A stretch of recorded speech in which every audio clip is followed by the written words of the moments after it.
In a world where assumptions can unravel lives in an instant, a routine flight turned into a spectacle of accountability when a white passenger brazenly took the first-class seat of a black woman CEO, unaware of her identity or the consequences that would follow. Just minutes after the confrontation, the entire flight was grounded, sparking a chain of events that exposed prejudice, challenged authority, and reshaped the narrative for everyone on board.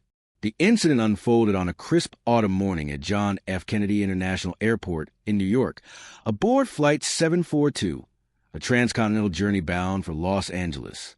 The aircraft, a sleek Boeing 787, was filled with the usual mix of business travelers, vacationers, and crew members bustling through their pre-flight routines.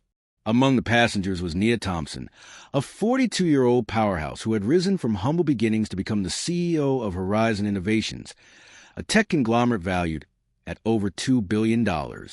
Nia was known in corporate circles for her sharp intellect and unyielding commitment to equity, but to the casual observer, she was just another traveler, dressed in a tailored blazer, jeans, and carrying a sleek laptop bag. Her unassuming demeanor belied her influence, a trait she cultivated deliberately to move through the world without drawing unnecessary attention. Nia had booked a first-class seat, 2A, a window seat she preferred for its quiet and view. She boarded early, as was her habit, but stepped away briefly to speak with a gate agent about a connecting flight. When she returned to her seat, she found it occupied by a white man in his 50s, dressed in a wrinkled business suit, his carry-on bag sprawled across the adjacent seat. His name was Paul Grayson, a mid-level executive traveling for a conference, confident and accustomed to getting his way. Paul had noticed the empty seat in first class and, assuming it was unclaimed, decided to take it, ignoring the boarding pass that clearly wasn't his. Nia approached calmly, her boarding pass in hand. "Excuse me," she said, her voice polite but firm. "I believe you're in my seat." Paul barely looked up from his phone. "The seat was empty," he said, his tone dismissive. "I'm settled here now. There's plenty of room in coach." Nia's eyes narrowed slightly, but she kept her composure. "This is my seat, 2A. I have the boarding pass right here. Please move." Paul glanced at her, his expression a mix of irritation and condescension.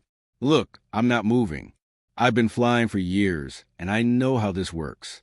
If you want to make a fuss, talk to the flight attendant. I'm staying." The exchange caught the attention of nearby passengers, some of whom shifted uncomfortably in their seats. A flight attendant, a young woman named Sarah, approached quickly, sensing the tension. "Is there a problem here?" she asked, looking between Nia and Paul. "Yes," Nia said, holding up her boarding pass. "This gentleman is in my seat, and he's refusing to move." Sarah checked Nia's boarding pass, then turned to Paul. "Sir, may I see your boarding pass, please?" Paul sighed dramatically, fishing his pass from his jacket pocket. Sarah glanced at it and frowned. "Sir, your seat is 14C, in economy. This is a first-class seat. You'll need to return to your assigned seat." Paul's face reddened. "This is ridiculous," he snapped.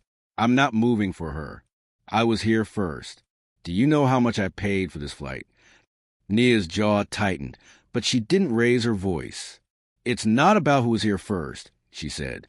"It's about what's right. That's my seat." Paul leaned forward, his voice lowering but dripping with disdain. "Listen, sweetheart, I don't know who you think you are, but you don't belong up here. Go back to where you're supposed to be." The words hit like a slap, and a murmur rippled through the first-class cabin. Sarah's eyes widened, and she stepped in quickly. "Sir, that's enough. You need to move now, or I'll have to call security." Paul scoffed, crossing his arms. "Call whoever you want. I'm not going anywhere." Nia, still standing, pulled out her phone and began typing, her fingers moving with purpose. She wasn't calling security. She was texting her assistant, who had access to her corporate contacts, including those at the airline. Nia wasn't one to flaunt her status, but she wasn't about to let this slide.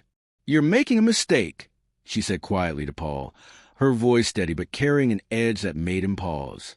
Sarah radioed for assistance, and within minutes, 2 security officers boarded the plane.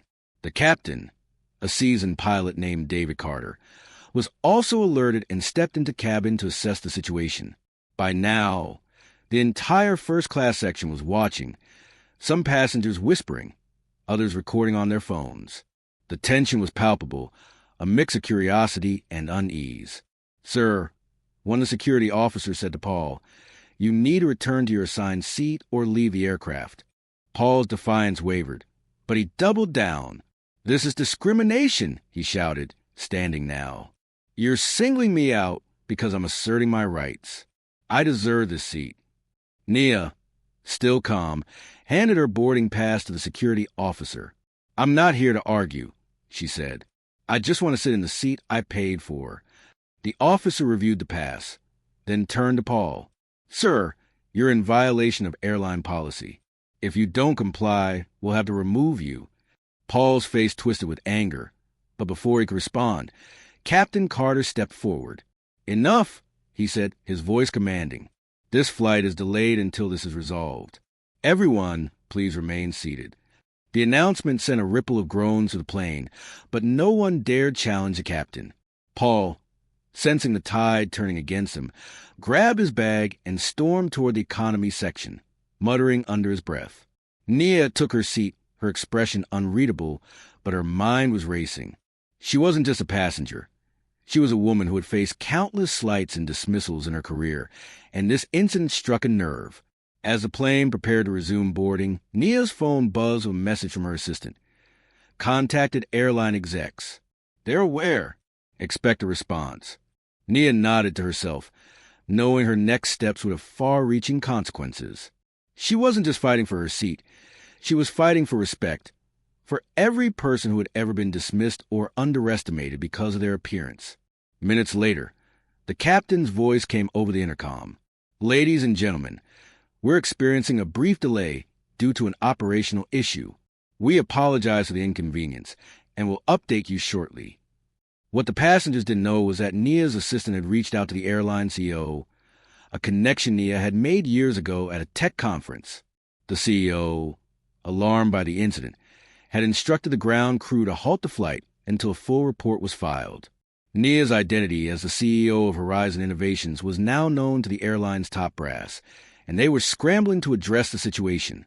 The security officers returned, this time with a senior airline official, a woman named Karen Walsh, who served as a director of customer relations. Karen approached Nia directly, her face a mix of professionalism and concern. "Ms. Thompson," she said, "I've been briefed on the situation. On behalf of the airline, I apologize for what happened. We're investigating, and we'd like to hear your account." Nia recounted the incident calmly, her words precise and measured. She didn't embellish or exaggerate. She didn't need to. The facts were damning enough. Karen listened intently, taking notes, her expression growing graver with each detail. When Nia mentioned Paul's comment, "You don't belong up here," Karen's pen paused and she shook her head slightly. "This is unacceptable," Karen said. "We have a zero-tolerance policy for discrimination. We'll ensure this is addressed immediately." Nia nodded. "I appreciate that," she said. "But this isn't just about me. This is about every passenger who's ever been treated this way. I want to know what you're going to do to make sure this doesn't happen again." Karen promised a thorough investigation and invited Nia to meet with airline executives after the flight to discuss further steps. Meanwhile, Paul was quietly removed from the plane by security, his protests muffled as he was escorted off. The other passengers, unaware of the full context, whispered among themselves, some speculating about what had happened, others sharing the videos they recorded on social media. The flight was grounded for nearly an hour as the airline sorted out the logistics. Passengers grumbled, but Nia remained composed, working on her laptop, responding to emails, and preparing for a board meeting she'd attend in Los Angeles. She didn't revel in the drama, but she felt a quiet satisfaction knowing that her actions had forced accountability. This wasn't about revenge. It was about justice. When the plane finally took off, the mood was subdued. The first-class passengers, now aware of Nia's identity thanks to whispers from the crew, stole glances at her, some with admiration, others with curiosity. Sarah, the flight attendant, approached Nia with a complimentary glass of champagne. "Miss Thompson," she said quietly, "I'm so sorry for what happened. If there's anything I can do, please let me know." Nia smiled, accepting the gesture. "Just keep doing your job with fairness," she said. "That's enough." By the time the flight landed in Los Angeles, the incident had gone viral. Clips of Paul's outburst and Nia's calm response were trending on social media, with hashtags like hashtag Flight 742 incident and hashtag Justice in the Air. News outlets picked up the story, with headlines like CEO seat stolen by passenger, flight grounded, and airline faces backlash after racial incident in first class. The airline issued a public statement condemning Paul's behavior and outlining plans for enhanced staff training on bias in customer service. Nia, meanwhile, met with airline executives the next day. She didn't demand special treatment or compensation. Instead, she pushed for systemic change. She proposed a partnership between Horizon Innovations and the airline to develop AI-driven training modules that could identify and address unconscious bias in real time. She also suggested a passenger advocacy program to ensure complaints like hers were handled swiftly and transparently. The executives, eager to mitigate the PR fallout, agreed to explore her proposals. Paul faced immediate consequences. His employer, a mid-sized consulting firm, issued a statement distancing itself from his actions, and he was placed on administrative leave pending an investigation. Social media sleuths dug into his background, uncovering a history of complaints about his behavior at previous jobs. His reputation, once built on confidence, was now in tatters. For Nia, the incident was a reminder of the work still needed in a world quick to judge based on appearance.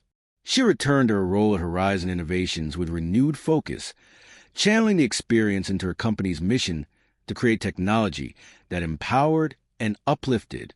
She also became a more visible advocate, speaking at conferences about diversity in corporate spaces and the importance of standing up to prejudice, no matter how small the moment might seem.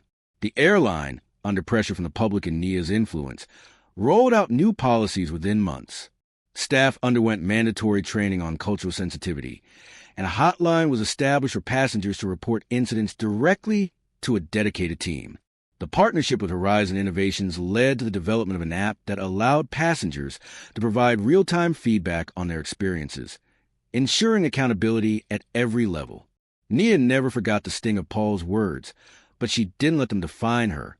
Instead, she used the incident as a catalyst, turning a moment of disrespect into a movement for change. Flight 742 became more than just a delayed trip. It became a symbol of what happens when power meets prejudice, and when one woman's resolve can ground an entire system to demand better.